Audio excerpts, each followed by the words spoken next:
identificou os problemas e possíveis soluções, e nessa minuta eles já descrevem essas dificuldades e as possíveis soluções.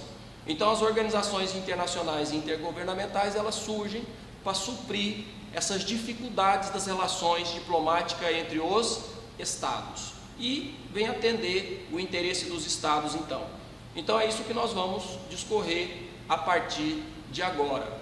E aí quando nós observamos as organizações internacionais e intergovernamentais, elas são sujeitos de direito internacional público. É um fenômeno que a gente pode falar da modernidade, porque surge num período aí de 110, 120 anos para cá, e é uma necessidade da maior cooperação entre os estados. Então nós vimos que o direito internacional público vige sobre o princípio da cooperação. Então essa maior relação entre os estados precisa de uma cooperação um pouco maior. E aí se faz necessário então a criação e desenvolvimento de mecanismos para dar apoio a esses estados, para eles coordenarem os interesses da sociedade internacional e conciliar os seus atritos de uma forma mais célere, de uma forma mais rápida e mediante tratados internacionais multilaterais dar maior efetividade ao direito internacional. E aí nós podemos identificar, já referenciamos qual é a primeira organização internacional intergovernamental, é a Pan-Americana, criada em 1889, e nós temos outras importantíssimas que foram criadas posterior. E aí nós podemos identificar a Liga das Nações, criada após a Primeira Guerra Mundial, com o objetivo de resolver os problemas da Primeira Guerra Mundial, e depois ela veio ser substituída pela Organização das Nações Unidas. E aí podemos identificar o desenvolvimento dessas organizações. Elas podem atuar de caráter global ou de caráter regional. Se nós voltarmos aqui no mapa inicial, nós vamos ver várias organizações de caráter regional, como por exemplo a NAFTA, o Mercosul, União Europeia. E se nós formos cuidar de organizações de caráter global, nós podemos identificar, por exemplo, a Organização das Nações Unidas. Nós podemos identificar com relação à saúde, a Organização Mundial de Saúde. Nós podemos, na relação comercial, a Organização Mundial do Comércio, e assim sucessivamente, diversas organizações ou de cunho global ou de cunho regional. Então, quando nós falamos em cunho regional, nós voltamos lá às tendências evolutivas e damos maior aplicação àquele conceito que nós observamos, que o direito internacional, então, ele tende a ter essas relações muito mais próximas com relação às regionalidades. Então nós vimos que é uma tendência do direito internacional público a regionalidade, que não se contrapõe à ideia da universalidade, mas é um complemento da universalidade, esta ideia de desenvolver os interesses regionais de uma forma muito mais integral. Então a gente vê que essa regionalidade das organizações internacionais é muito mais forte nessas organizações internacionais de caráter regional. E a gente observa que o desenvolvimento das organizações internacionais intergovernamentais vem principalmente pós-Segunda Guerra Mundial. Então, pós-Segunda Guerra Mundial, nós temos a expansão da criação das organizações internacionais e nós vamos ver organizações de diversas naturezas e para atender diversos interesses nessa relação complexa entre os estados. E essas relações intergovernamentais são de natureza voluntária.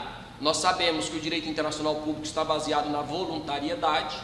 Então, se é uma organização internacional intergovernamental, ela é criada mediante um tratado internacional. Então, os estados se reúnem, discutem, redigem um tratado internacional. Normalmente esse tratado, nós vimos que ele tem um nome específico, que é normalmente de estatuto ou carta. Então nós observamos a Carta da Organização das Nações Unidas, a Carta da Organização dos Estados Americanos, o Estatuto da Corte Internacional de Justiça.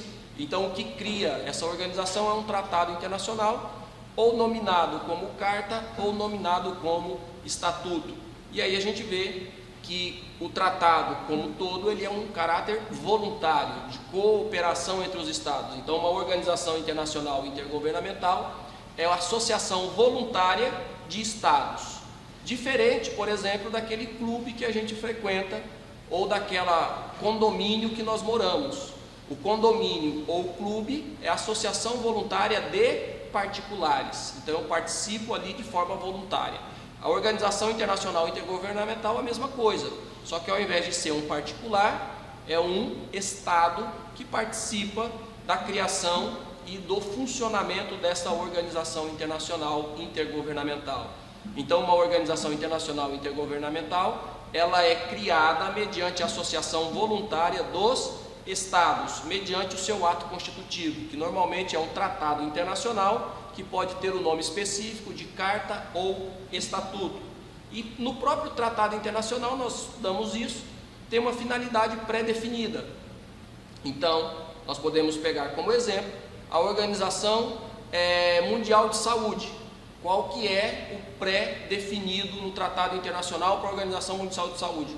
Cuidar com relação à saúde pública no planeta, evitar a proliferação de doenças, a saúde pública coletiva, relação ao desenvolvimento da ciência, principalmente, nós podemos não imaginar, mas a Organização Mundial de Saúde, ela traça mais ou menos um currículo básico para os cursos de medicina, que os cursos de medicina têm que ter aquelas disciplinas ali como padrão. Por quê? Porque o ser humano é mais ou menos daquela estrutura que eles estabelecem, e tem que ter disciplinas padronizadas para poder estudar o ser humano como um todo. Então, a gente vê que a Organização Mundial da Saúde tem uma pré-finalidade lá no seu ato de criação, no Tratado de Criação, que é determinado então por vontade dos Estados. Então, a Organização Internacional, no seu próprio estatuto ou na sua carta de criação, traz a sua finalidade. Basta você ler o documento de criação, você vai descobrir qual é a finalidade dessa organização.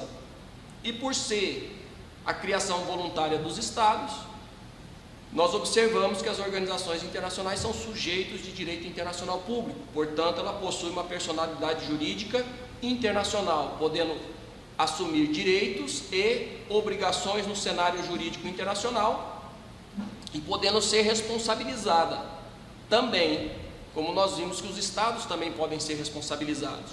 Só que aqui tem uma diferença: a obrigação ou o direito assumido pela organização internacional não tem relação com os Estados membros que a criaram. Por exemplo, a Organização das Nações Unidas assume direitos e obrigações, porque ela é sujeito de direito internacional público e tem personalidade jurídica própria.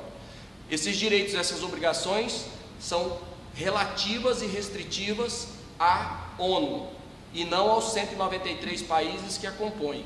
Então ela assume direitos e obrigações em nome próprio, porque ela possui personalidade jurídica própria, distinta dos Estados-membros que a criaram ou que dela participam. Então ela é um organismo próprio, dotado de autonomia e de especificidade. Ela não pode fugir também daquele objeto pré-definido para o qual ela foi criada. Então a Organização Mundial de Saúde não pode tratar sobre comércio internacional, porque nós temos uma outra organização, que é a Organização Mundial do Comércio, que cuida desta matéria. E elas possuem então uma ordem jurídica interna, um regimento interno, que também está previsto por tratado internacional, e podem ter órgãos auxiliares. Nós temos a diversidade de órgãos. Quanto maior a organização, quanto mais complexa, mais órgãos auxiliares ela pode ter. Então nós vamos observar que a Organização das Nações Unidas, ela pode ter outros organismos auxiliares. E aí nós vamos ver a Organização Mundial de Saúde, nós vamos ver a Corte Interamericana, e nós vamos ver outro organismo que compõe para atingir a finalidade desta organização que ela foi criada. Então, esses poderes são atribuídos pelos Estados a esta organização, e esta organização vai cumprir com o objetivo estabelecido.